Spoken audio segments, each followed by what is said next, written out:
Mes chers frères et sœurs, assalamu alaikum wa rahmatullahi wa barakatuh. Parlons ensemble en ces quelques minutes d'un grand péché qui s'est banalisé.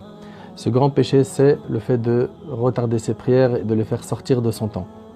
Sous prétexte qu'on travaille, qu'on est à la fac, etc., certaines se permettent de rassembler toutes leurs prières la nuit, donc Dhuhr, Asr, Maghrib, qui est pris avec l'Isha, et pour eux, il n'y a rien de mal, c'est normal, je ne peux pas faire autrement.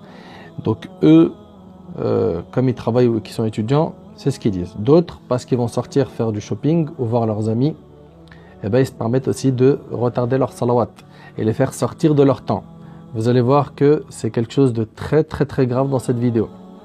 On va exposer un petit peu ce qu'Allah subhanahu wa ta'ala a dit à ce sujet et ce qu'a dit le prophète sallallahu alayhi wa sallam. Et ce que j'aime en fait, c'est que chacun d'entre nous comprend qu'à partir du moment où on est mukallaf, responsable, on se doit de prier.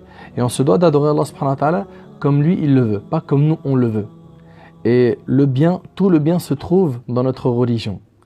Et tous les ordres d'Allah subhanahu wa ta'ala sont un bien pour nous. Ce qu'il nous a interdit, c'est pour aussi notre bien. Et ce qui est assez étonnant, c'est de voir aujourd'hui des gens qui ont des apparences religieuses et qui sont détachés de la prière, qui ne comprennent pas la valeur de la prière, qui ne connaissent pas la valeur de la prière. Alors déjà, il faut savoir une chose. Pour ce qui est de la prière, comme vous le savez, c'est un pilier parmi les piliers de l'islam. C'est une obligation religieuse. De même, c'est le lien que l'on a avec Allah subhanahu wa ta'ala, c'est le moment où on parle avec Allah tabaraka wa ta'ala, c'est le moment où on est le plus proche de lui quand on est prosterné, etc. Ce moment-là, c'était la prunelle des yeux du prophète. Il disait « La prunelle de mes yeux était dans la prière ». La prière était le moment de repos du prophète. Il disait « Apaise-nous par la prière au Bilal ». Et c'est devenu aujourd'hui une chose qu'on bâcle, qu'on fait n'importe comment. On prie ça le soir, et puis voilà. Peu importe combien de rak'ah j'ai fait, 3 ou 4, de toute façon j'ai des doutes tout le temps parce que j'en ai tellement à rattraper. Est-ce que c'est comme ça qu'on adore Allah subhanahu wa ta'ala? Est-ce que vous avez oublié qu'Allah tabaraka wa ta'ala a dit « Inna salata kanat ala al-mu'minina kitaban mawquta » Les prières sont pour les croyants déterminées à des moments précis. Est-ce que vous avez oublié que dans le hadith d'Ibn Mas'ud qui est rapporté par Al-Bukhari, le prophète sallam, quand on l'a questionné sur les meilleures œuvres, c'était quoi les meilleures œuvres? Il a dit la prière en son temps. La prière en son temps. Et puis, n'oubliez pas que dans le long hadith, le hadith de Jibril, quand il est venu enseigner au prophète la prière, il lui a enseigné que pour le Fajr, c'est dès que l'aube se lève, le Dhuhr, c'est quand le soleil décline de son zénith, que l'Asr, c'est quand l'ombre de toute chose devient égale à cet objet, que le Maghrib, c'est quand le soleil se couche, que l'Isha, c'est quand les lueurs rouges disparaissent. Donc, il lui a enseigné, et en fait, ce qui est impressionnant, c'est quand on voit le détail de ce hadith, on voit qu'il est venu le premier jour enseigner au prophète les horaires des prières, en faisant la prière avec le prophète dans le début du temps de chaque prière.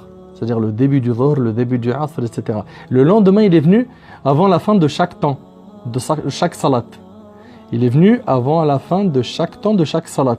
Et à la fin, il lui a dit « Ma bayna hadayni waqtun » Entre ces deux laps de temps que tu as vu là, le Dhuhr qui commence à ce moment-là, on peut le prier jusqu'à ce moment-là, puis après c'est l'Asr. Il lui a dit cet intervalle de temps-là, si tu pries au début, au milieu ou vers sa fin, tant que tu as prié et que c'est encore le temps de Dhuhr, c'est bon. Après, bien sûr, il y a une afdaliya, il y a un mérite particulier à prier au début du temps. D'accord?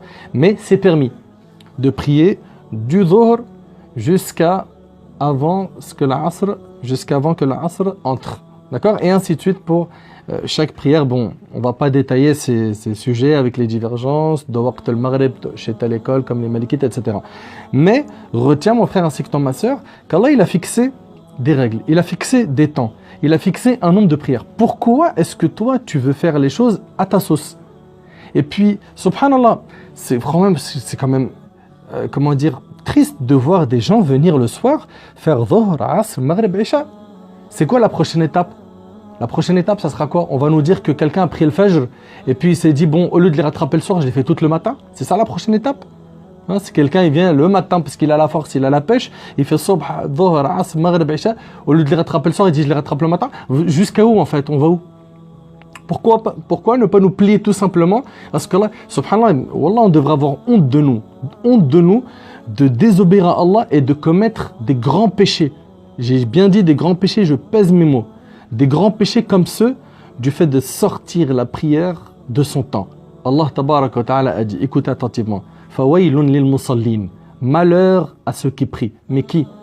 Alladhina hum an salatihim sahun, ceux qui négligent, retardent leur prière. Ils la retardent. Malheur à eux, malheur à eux. Mon frère, ma soeur, tu as un cœur qui est vivant ou il est mort? Allah il dit malheur à toi. Ça te fait rien? Ça te touche pas? Allah Ta'ala il dit dans sourate Maryam فَخَلَفَ مِن بَعْدِهِمْ خَلْفٌ أَضَاعُوا الصَّلَاةَ وَاتَّبَعُوا الشَّهَوَاتِ فَسَوْفَ يَلْقَوْنَ غَيًّا. Allah il dit puis leur succédèrent des générations. أَضَاعُوا الصَّلَاةَ. Et là أَضَاعُوا الصَّلَاةَ parmi les tafassirs, أَضَاعُوا الصَّلَاةَ أي أخروها. Ils l'ont retardé. Ils l'ont juste retardé.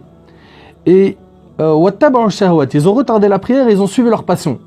Et ils seront donc, Allah il dit فَسَوْفَ يَلْقَوْنَ غَيًّا. Ils seront dans des perditions. Eh bien, Al-Ghay, Ibn Abbas, il dit c'est un fleuve en enfer. C'est un fleuve en enfer qui est dédié à ceux qui retardent leur salat. Mon frère, ainsi que toi, ma soeur, je ne sais pas, tu es conscient que c'est un grand péché? Tu es consciente que c'est un grand péché que tu fais, que tu as banalisé, que sous prétexte que tu as des sorties, que en fait tu as construit une religion autour de tes passions. C'est-à-dire mes passions avant tout, puis après on voit cette option, ce bonus-là, où est-ce qu'on peut le mettre dans ma vie? C'est pas comme ça que ça se passe, c'est pas ça l'islam. L'islam, c'est Allah, il t'a demandé quelque chose, tu mets ça d'abord en pratique et tu essayes après de fixer tes rendez-vous en fonction de ça, de gérer ta vie en fonction des ordres d'Allah subhanahu wa ta'ala. Mais non, aujourd'hui, on a tout inversé. Tout inversé. Et puis, un hadith, je vais terminer avec celui-là. Mon frère, ainsi que toi, ma soeur, écoute attentivement ce hadith. C'est le hadith de Samura ibn Jundub qui est rapporté par l'imam al-Bukhari. Samura ibn Jundub, radiyallahu anhu, ce compagnon, rapporte un hadith qui est assez long. Dans ce hadith-là, le prophète, il a vu un rêve, et comme vous le savez, les rêves des prophètes sont des vérités. Eh bien, il a vu en rêve deux hommes qui l'ont emmené avec lui. Ils ont pris des chemins et ils ont rencontré des gens qui ont été châtiés de différentes manières. Et ces deux hommes, en fait, qui sont venus le rencontrer, c'était Jibril et Mikaïl. Et donc, ils ont vu dans leur chemin, et le prophète a vu cela, un homme qui était allongé sur son côté, et il y avait un autre homme à côté de lui qui prenait une grosse pierre et qui la jetait fort sur sa tête. Et après ça, la pierre, elle roulait, elle allait très loin. Et sa tête, donc cette personne qui avait été frappée, était déchiquetée. Le temps qu'il aille récupérer la pierre et qu'il revienne, sa tête était reconstituée comme avant. Et il remangeait ce même châtiment. Et le prophète, il a dit, Subhanallah, qui sont ces deux hommes? Ils ont dit, avance, avance, avance. En deux mots, on va te le dire après. On va te le dire après.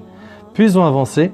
Et à la fin du hadith, et ils lui ont dit, concernant cet homme qui était allongé, et qui se faisait frapper avec ses pierres, ça c'est, regardez, écoutez ce châtiment, écoutez attentivement s'il vous plaît, barakallahu fikum.